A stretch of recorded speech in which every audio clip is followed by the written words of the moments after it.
లోపభూయిష్టమైన చట్టాన్ని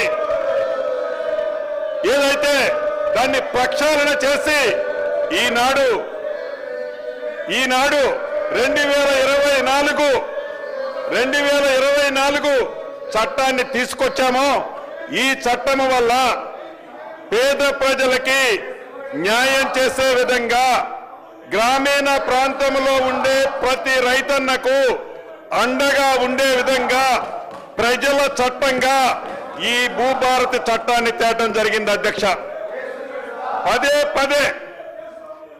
పదే గౌరవ బీజేపీ ఫ్లోర్ లీడర్ గారు మీరు నిజాయితీ లేదని మా మీద గుడ్డగాల్చి చేస్తున్నారు. గౌరవ సభలో ఉన్న ముఖ్యమంత్రి గారి అనుమతితో అదే రకంగా మా సహచర మంత్రుల అనుమతితో అదే రకంగా ఈ సభలో ఉన్న సభ్యులందరి అనుమతితో ఫోరెన్సిక్ ఆడిట్ ని ఏర్పాటు చేయడం జరుగుతుంది అధ్యక్ష. దీన్ని ఏదైతే ధరణి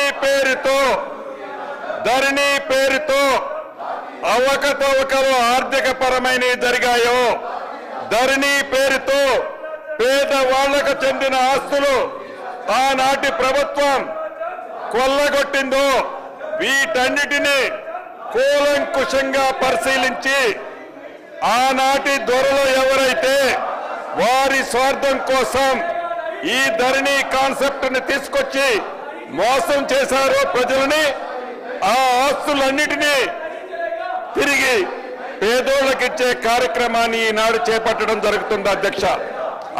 ఇదే సందర్భంలో ఇంకా 1-2 విషయాలు తమరు నోటీసుకు తేవాల్సిన అవసరం ఉంది అధ్యక్ష. నిన్న గౌరవ మాజీ మంత్రి వర్యులు హరీష్ రావు గారు సభను తప్పుదారి పట్టించే విధంగా పదే ఓఆర్ఆర్ ని రద్దు చేయండి అని అంటున్నారు. వారితో పాటు వారి బావమరిది గారు కేటీఆర్ గారు కూడా ఓఆర్ఆర్ ని రద్దు చేయండి అన్నారు. ఆ సభలో గౌరవ ముఖ్యమంత్రి గారు ఉన్నారు, మేమందరం కూడా ఉన్నాం. వారి సూచనల మేరకు వారి ఆలోచనలకు అనుగుణంగా ఏదైతే వారు ఉబలాట పడుతున్నారో ఒక అగ్రిమెంట్ ని రద్దు చేయాలి అంటే దాని మీద ముందు విచారణ జరగాలి అధ్యక్ష. దానిని దృష్టిలో పెట్టుకొని గౌరవ ముఖ్యమంత్రి రేవంత్ రెడ్డి గారు నిన్న దాని మీద సిట్టును కూడా ఆదేశించడం జరిగింది. అంటే ఇందిరమ్మ ప్రభుత్వం యొక్క చిత్తశుద్ధి, ఇందిరమ్మ ప్రభుత్వం యొక్క నిజాయితీ ఏంటో ఒక్కసారి ఆ ప్రతిపక్ష నాయకులు అర్థం చేసుకోవాలి అధ్యక్ష. ఇంకొకటి కూడా దృష్టికి తేవాలి అధ్యక్ష. అబద్ధాలతో కాలం గడపాలని ప్రతిపక్ష నేత కనిపించరు, ప్రతిపక్ష నేత సభకు రారు, ప్రతిపక్ష పాత్ర పోషించరు అధ్యక్ష. ఉన్నవాళ్ళు ఈ సభలో ఉన్నవాళ్ళు ఉదయం నుంచి చూస్తున్నాం, నిన్న మొన్న చూశాం.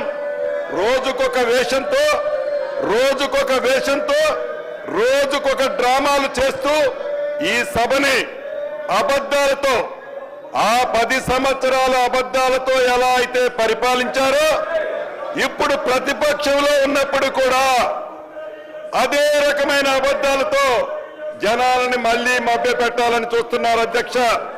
ఒకటి నిజం, ఏదైతే ప్రతిపక్ష పాత్ర పోషించాల్సిన ప్రధాన ప్రతిపక్ష నాయకుడు ఎప్పుడూ సభకు రాడు అధ్యక్ష, కొంతమందిని ఇడికి పంపిస్తాడు, రౌడీల్లా గూండాల్లా ఈ సభలో ప్రవర్తిస్తుంటారు. ఎంత దురదృష్టమో చూడండి అధ్యక్ష, ఏ రకంగా ప్రవర్తిస్తున్నాడో చూడండి అధ్యక్ష. ప్రతిపక్షం అంటే విమర్శించడమే ప్రతిపక్ష పని అన్నట్లుగా ఎలా విమర్శిస్తున్నారో, ఎలా నడుచుకుంటున్నారో తమరు ఒక్కసారి చూడండి అధ్యక్ష. ఇందాక మీరు చూశారు, ఒక దళిత స్పీకర్ గారు కూడా ఉన్నారని గ్రహించకుండా మీ మీదే పుస్తకాలు ఇసిరేశారు.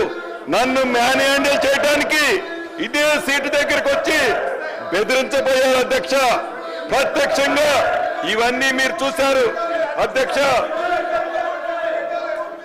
ఆనాడు 2014 రాష్ట్రం ఏర్పడటానికి ముందు ఎన్నికల్లో 2018 ఎన్నికల్లో ఆనాటి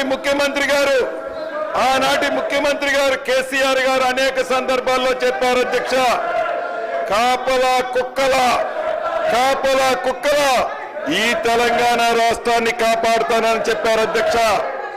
గౌరవ మాజీ ముఖ్యమంత్రి గారు కాపలా కుక్కల తెలంగాణని కాపాడలేదు అధ్యక్ష. కాపలా కుక్కలా కాకుండా వేట కుక్కలాగా తెలంగాణ రాష్ట్ర ప్రజల సొత్తుని కొల్లగొట్టుకున్నారు అధ్యక్ష.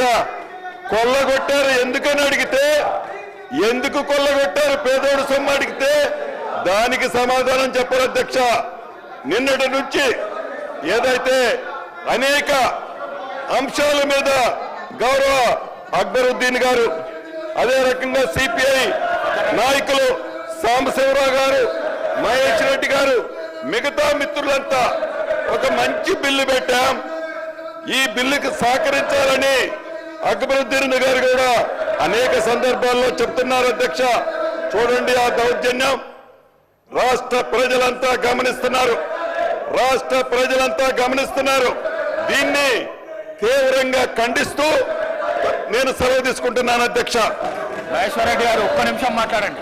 మహేశ్వర్ రెడ్డి గారు 1 మినిట్ సార్, ముందుగా గౌరవ మంత్రి గారికి నేను ధన్యవాదాలు తెలియజేస్తా ఉన్నాను. ఈ ఫోరెన్సిక్ ఆడిట్ కోసం వారు వేసినందుకు. కానీ మేము సిబిఐ ఎంక్వైరీ అడిగాం. ఎందుకంటే సార్, ఫోరెన్సిక్ ఆడిట్ వల్ల కేవలం ఏ కంప్యూటర్ ఐడి ద్వారా ఏ నెట్వర్క్ ఏ సాఫ్ట్వేర్ను ఉపయోగించి హక్కులు మార్చారు, రెవెన్యూ ఉద్యోగుల బయోమెట్రిక్స్ ఆధారంగా పనిచేసే పోర్టల్ను ఎవరు ఎప్పుడు తెరిచారు తెలుస్తుంది. దానివల్ల పెద్దగా ఉపయోగం ఉండదు అధ్యక్ష. మీరు ఎప్పుడైతే ఎంక్వైరీ అనేది